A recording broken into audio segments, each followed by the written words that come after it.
Hola!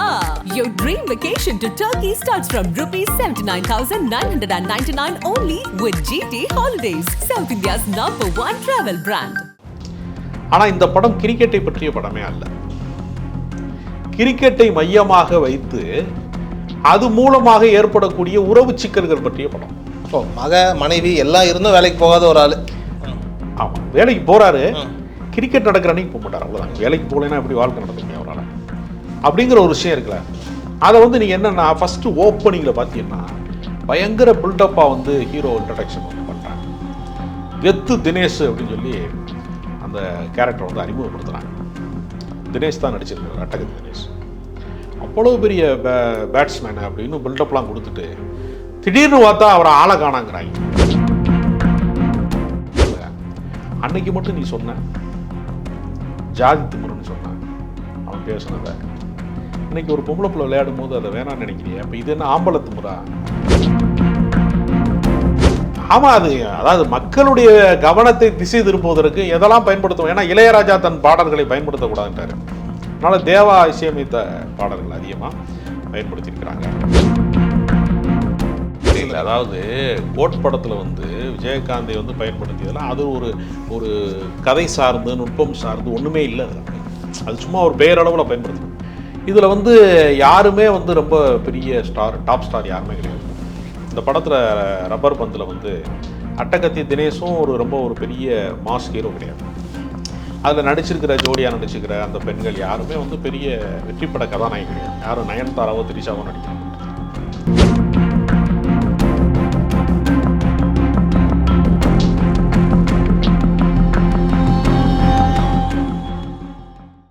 ஆகாயம் நேயர்களுக்கு வணக்கம். நான் உங்கள் அஷ்ரஃப். இன்று நம்மோடு இருப்பது சினிமா மற்றும் அரசியல் விமர்சகர் திரு ராஜகம்பீரன் அவர்கள்.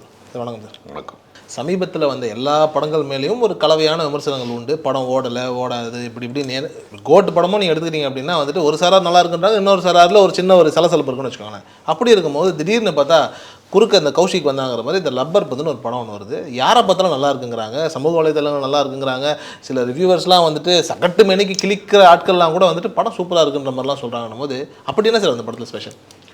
ஒரு படத்திற்கு ஒரே விதமான கருத்து எல்லா இடங்களிலும் வந்தால் அந்த படம் வந்து மிகப்பெரிய வெற்றி படமாக மாறிவிட்டது என்று அர்த்தம். ஒரு படம் குறித்து கலவையான விமர்சனங்கள் வந்திருக்கிறது என்று சொன்னால் அந்த படகிலே எங்கோ ஓட்டை விழுந்து விட்டதுன்னு அர்த்தம். கலவையான விமர்சனம் என்றால் எல்லாரையும் திருப்திப்படுத்த முடியாத ஒரு திரைப்படம் என்று தான் நம்ம புரிந்து கொள்ளணும். ரப்பர் பந்து படம் வந்து ஏன் வந்து இவ்வளோ பேருக்கு பிடிக்கிறது அப்படின்னு ஒரு வித்தியாசமான ஒரு விஷயம் இருக்குது. வழக்கமாக விளையாட்டு சம்பந்தப்பட்ட திரைப்படங்கள் வந்து வெற்றி படங்களாக மாறிடும். பல உதாரணங்கள் இருக்குது. வெண்ணிலா கபடி குழு மாதிரி படங்கள். கிரிக்கெட்டினுக்குள்ளே என்ன அரசியல் இருக்குது என்று சொன்ன ஜீவா என்கிற படம். ஏற்கனவே அமீர்கான் போன்றவர்கள்லாம் நடித்த லகான் போன்ற படம். அது அமீர்கான் தானே? அமீர்கான் போன்றவர்கள்லாம் நடித்த லகான் என்கிற திரைப்படம். இப்படி நிறைய முன்னுதாரணமாக சில படங்களை சொல்ல முடியும். அப்புறம் வந்து நம்ம கிரிக்கெட் பார்க்கும்போது அதிகபட்சமாக எல்லாரும் ஸ்டேடியத்தில் பார்க்குற வாய்ப்பு கிடைக்காது. தொலைக்காட்சிகளை பார்க்குற வாய்ப்பு பல பேருக்கு கிடைக்கும். ஆனால் திரைப்படத்தில் ஒரு பெரிய ஸ்க்ரீனில் வந்து ஒரு விளையாட்டை பார்க்குற அனுபவம் அப்படிங்கிற அது ஒரு புதிய அனுபவம் ஒன்று. ஆனால் இந்த படம் கிரிக்கெட்டை பற்றிய படமே அல்ல. கிரிக்கெட்டை மையமாக வைத்து அது மூலமாக ஏற்படக்கூடிய உறவு சிக்கல்கள் பற்றிய படம்.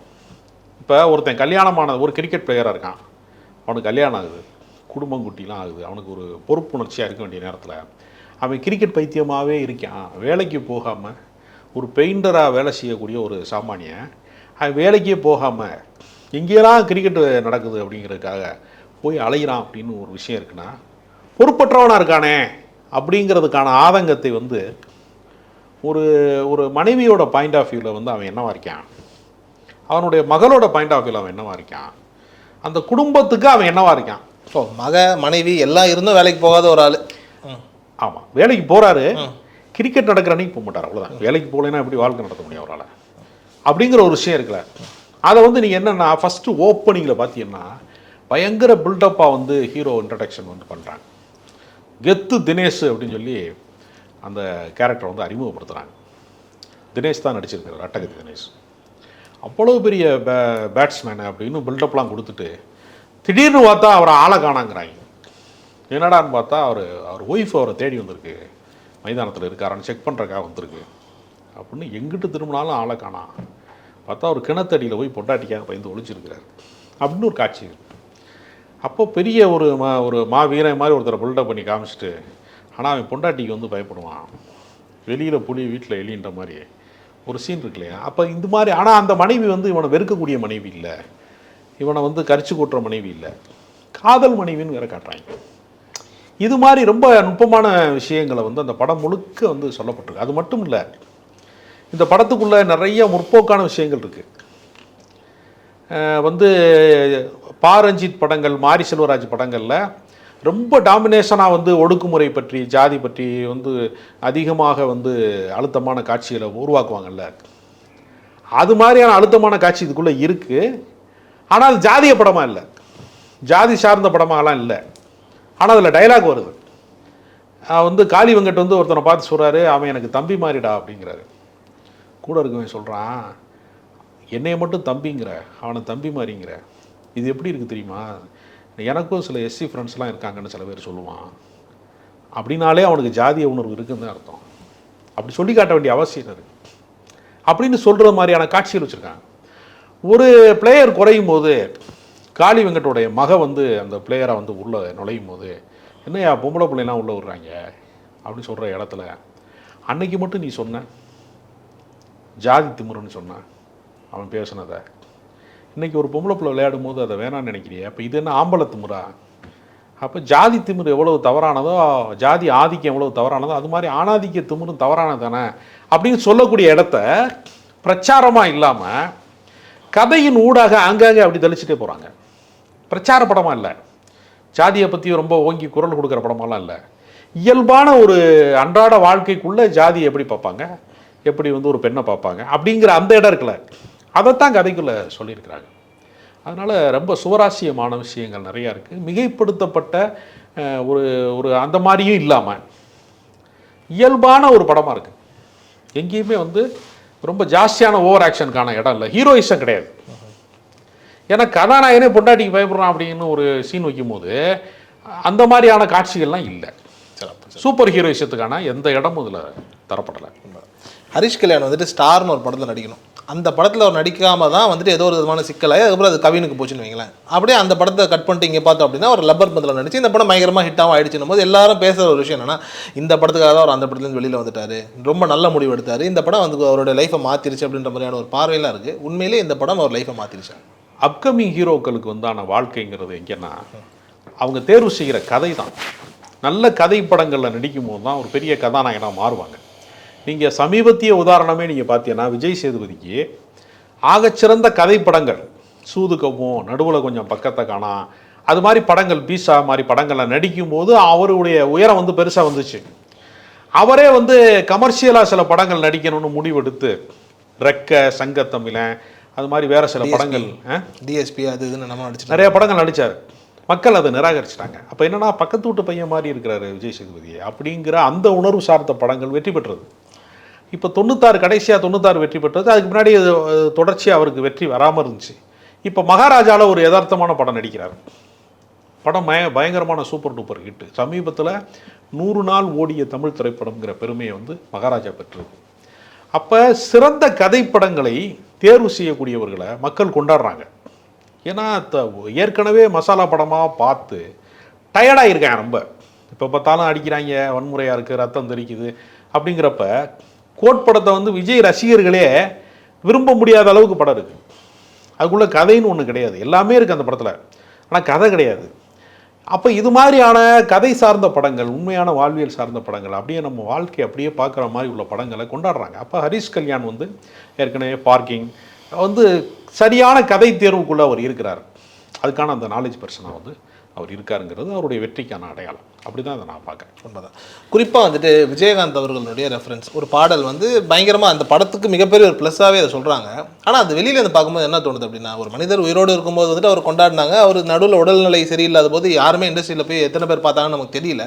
ஆனால் ஒருத்தர் மறைஞ்சதுக்கப்புறம் வந்துட்டு அவரோட புகழை வச்சே பணம் பண்ணுறதுன்னு ஒரு நிலை இருக்குல்ல, அந்த மாதிரியான ஒரு சூழல் உருவாயிடுச்சு தமிழ் சினிமாவில். அப்படி இல்லை, இது வந்து பீரியட் ஃபில்மு, இந்த காலகட்டம் சார்ந்தது. இப்போ விஜயகாந்துடைய ரொம்ப புகழ்மிக்க காலம் அப்படின்னு ஒன்று இருக்குல்ல, அப்போ வந்து ஒரு 20 வருஷத்துக்கு முந்தி நடக்கிற ஒரு கதை அப்படின்னு ஒன்று தொடங்கும் போது ரப்பர் பந்து வந்து ஒரு 15 ரூபாய்க்கு விற்ற காலகட்டத்தில் கதை தொடங்குது அப்படின்னா 55 ரூபாயில் கதை முடியுது அப்படிங்கிற மாதிரி ஒரு கதை எடுக்கும்போது காலகட்டம் சார்ந்ததை நினைவுபடுத்துறதுக்கு என்ன செய்வாங்கன்னா சினிமாவில் இப்போ உதாரணத்துக்கு வந்து 1980 நினைவுபடுத்துகிறாங்கன்னு வச்சுக்கோங்க ஒரு படத்தை. அந்த காலகட்டத்தை நினைவுபடுத்தும்போது என்ன பண்ணாங்க, அன்னக்கிளி போஸ்ட் ஓட்டுனது மாதிரி காட்டுவாங்க. அப்போ அந்த காலகட்டத்தோடு அது கனெக்ட் ஆகிடும் ஆட்டோமேட்டிக்காக. இது ஒரு உத்தி. விஜயகாந்தினுடைய பாடல்களை பயன்படுத்துவதன் மூலமாக ஒரு காலகட்டத்திற்கு திருப்பி செல்கிறதுக்கான ஒரு வாய்ப்பு ஒன்று. ரெண்டாவது, விஜயகாந்த் மறைந்ததற்கு பின்பு அவர் மீது இருக்கிற அனுதாபம் இருக்கல, அதை சினிமாவில் அறுவடை செஞ்சுட்டாங்க. அதை பணம் பண்ணுறாங்க அப்போ. ஆமாம், அதாவது மக்களுடைய கவனத்தை திசை திருப்புவதற்கு எதெல்லாம் பயன்படுத்துவோம். ஏன்னா இளையராஜா தன் பாடல்களை பயன்படுத்தக்கூடாதுன்ட்டார்.